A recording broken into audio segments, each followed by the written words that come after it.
Wayne Maxner please come up?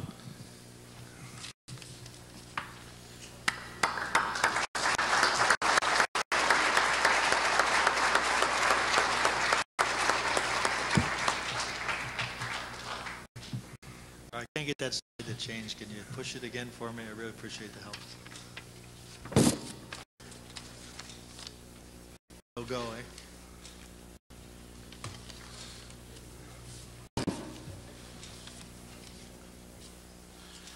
Well, we've got the man in person, which is far more important than the pictures.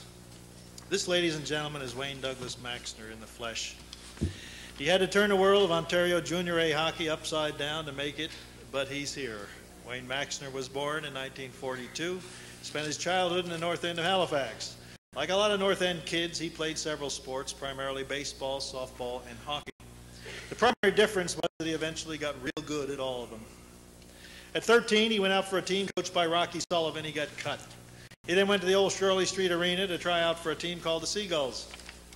Despite scoring 6 goals in a tryout, he got cut. He and a number of his buddies had always been rink rats at the Halifax Forum. But this didn't produce enough time on the ice to satisfy Wayne, especially if he was going to get cut from every team he went out for. So young Wayne out-rink-ratted his buddies by getting a job as caretaker, a job which allowed him to practice his skating and hockey skills into the wee hours of the morning. He even arranged to have a place to sleep in the Forum. He finally convinced Coach Walter Fitzgerald that he should give him a chance. Wayne played his first game in a pair of those old brown and white skates. He scored 4 goals in them, at which point Coach Fitzgerald scrounged up someone to sponsor him for a new pair of tacks. It was probably a bad move. Though he went on to be the most dominant player perhaps ever to play midget hockey in the area, he certainly didn't average 4 goals a game like he did with his old skates. He did, however, lead his club to the Nova Scotia Bantam title. It didn't take long for young Wayne to establish a reputation for his speed, skill, and scoring ability, but also for the determination with which he played. His Carpenters Canadians beat Windsor 17-10 one game. Halfway through the affair, Windsor's Rich Redden accidentally lifted his stick, caught Wayne in the mouth. Wayne finished with 7 goals and 3 assists for 10 points. The thing that impressed the scouts was he finished the game. As Wayne put it, no way in hell I was going to pass up a scoring opportunity like that for a lousy 5 teeth. His favorite memory of his period occurred in the Charlottetown Forum at the 1957 Maritime Midget Championship Final. He was with the Midget Monarchs. It was an emotional game which saw rioting erupt in the stands, and then Gabe Hanna and Frank Groucher Sr., the 2 Halifax coaches, were thrown out of the building for fighting with each other.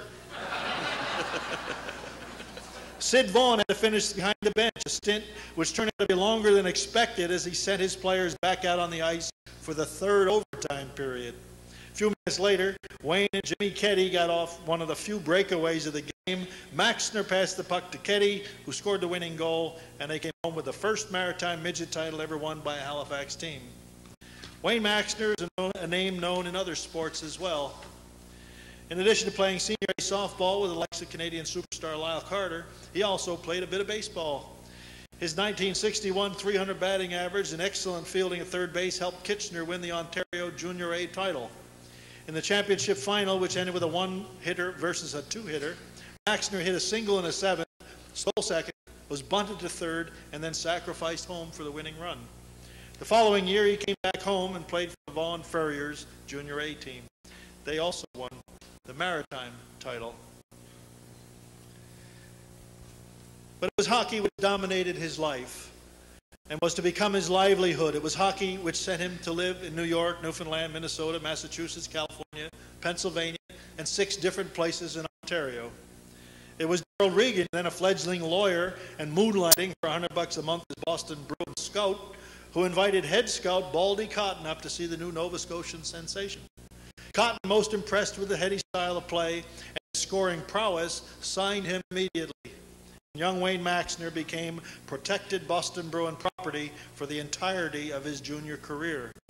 He started his junior C hockey career in Newmarket, then moved to Waterloo in mid-season, where in 60-61 he had 28 goals, 42 assists in 22 games. And the following year, 50 goals and 35 assists in 43 games. played his last years in junior hockey with Niagara Falls from 1961 to 1963, and he didn't waste them. He was named the Ontario Junior League Most Valuable Player. He won the league scoring title, scoring 32 goals, 62 assists for 94 points in 50 games. They finished in the Memorial Cup Finals. 8 off this Niagara team made it into the NHL. After 2 more years with the Minneapolis Bruins in the CPHL, he moved into the big time. He played 62 games for the Boston Bruins. In 64-65 and 65-66, he scored 8 goals and got 9 assists before being sent to San Francisco in the Western Hockey League. Finishing his pro career playing for California in the Western League, Hershey in the AHL, Long Island, where he won All-Star left-wing honors in the Eastern Hockey League, and in Gander, where he totally dominated the Newfoundland Senior League, scoring 52 goals and 58 assists in 36 games. He had 2 seasons in the old 6-team National Hockey League, 2 which would have been extended to 10 or 12 had it not been for his propensity for other sports. He came home in the summer of '68 to play Senior A softball. He slid under a second baseman, breaking bones and severely damaging his leg, an injury from which he never fully recovered. He was certainly the local hero in his last season in Gander, but it was obvious to Maxner that it was time to move on to something else. The something else was coaching. I'm told, ladies and gentlemen, that during his time in pro hockey, Wayne Maxner carried his blue-nosed love of pranks with him. He was not above taking a pair of scissors to the ties of young players right before they were going out to be interviewed. After Kenny Stevenson of Winnipeg put a lighter to the newspaper Maxner was reading, Wayne got revenge by cutting a big hole in his new overshoes, after which he became known as Slosh Stevenson. Maxner's sense of humor was perhaps best depicted in his rookie year as a Boston Bruin. He received a penalty one night for holding Gordie Howe. He responded by skating straight to the ref and exclaiming, and I quote, "Hey ref, nobody can hold Gordie Howe." Henry Graves asked me to make sure everyone knew that he'd once gone to Wayne's hockey school at the Civic Center. He said he didn't have anything to say about how much he learned there, but he wanted everyone to know he was young enough to have gone there.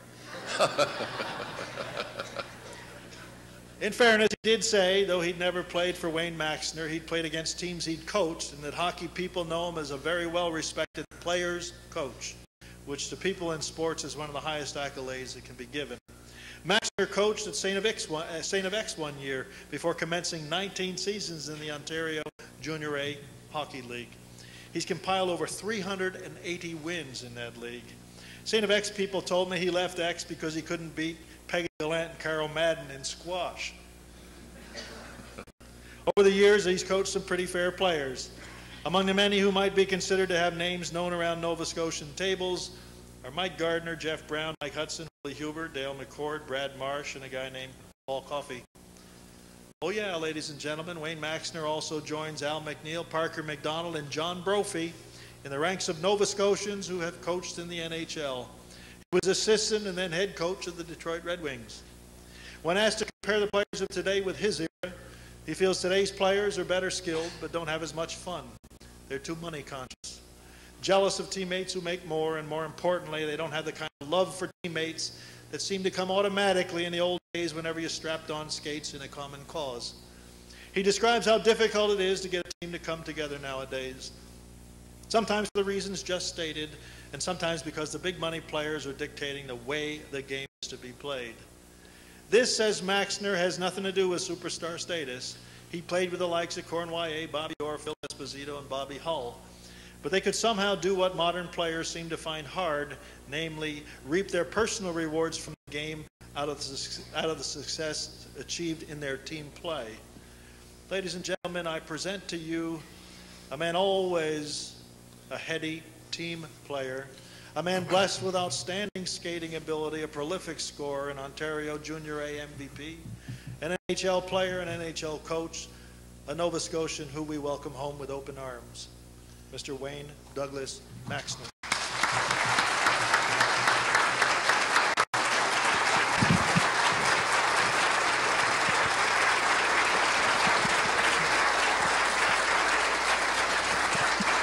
Go, buddy.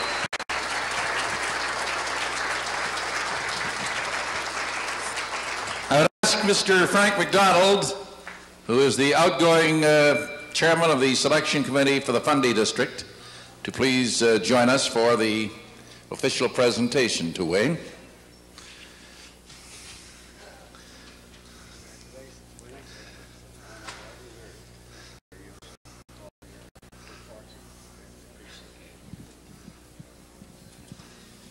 Thank you, Frank. So much ground to cover and so little time to cover it. We want to thank you, first of all. I know that it was a circuitous route and it was a difficult trip because your team is playing tonight in Kitchener, and you've got to rush away first thing in the morning to catch up to them in Owen Sound, Ontario. But we're delighted Wayne you were able to make it here tonight. Well, it's quite an honor, Pat, and I wouldn't miss it for the world. And unfortunately, it was supposed to be last Friday, and we had the weekend off. I scheduled the game in June, and unfortunately, we had 3-3 this weekend. And tonight's a much better night than last night. You know, we took it by 7-4 against Owen Sound. They beat us. So. Well, I think hopefully you'll be able to go upstairs, make a phone call, and find out that you won by 7-4 tonight. You know, catch up. Well, yes and no. Maybe I'll be out of another job. You never know. So.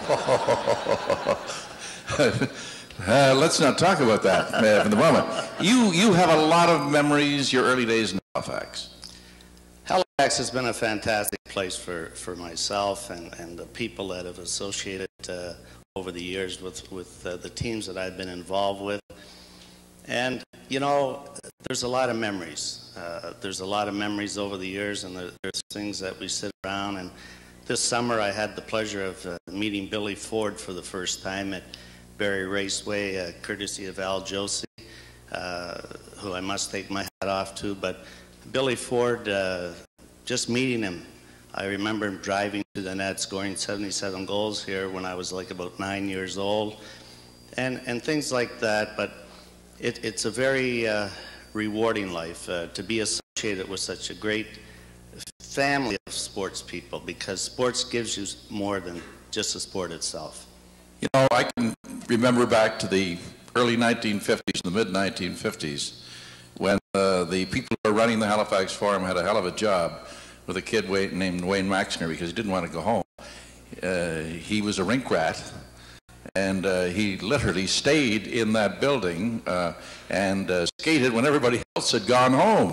Sort of paid off, didn't it? Well, it certainly has, and you know, we always look back at things that happen for a reason, and certainly I can remember the late Red Burchill waking me up in the morning. Ducky Pino and I had a sort of commitment to each other. I would plow the ice, haul the barrel around with Joey Scanlon and Terry Matthews, and we'd stick Terry in goal. And the only reason we did that because his mother owned a restaurant. He brought the sandwiches.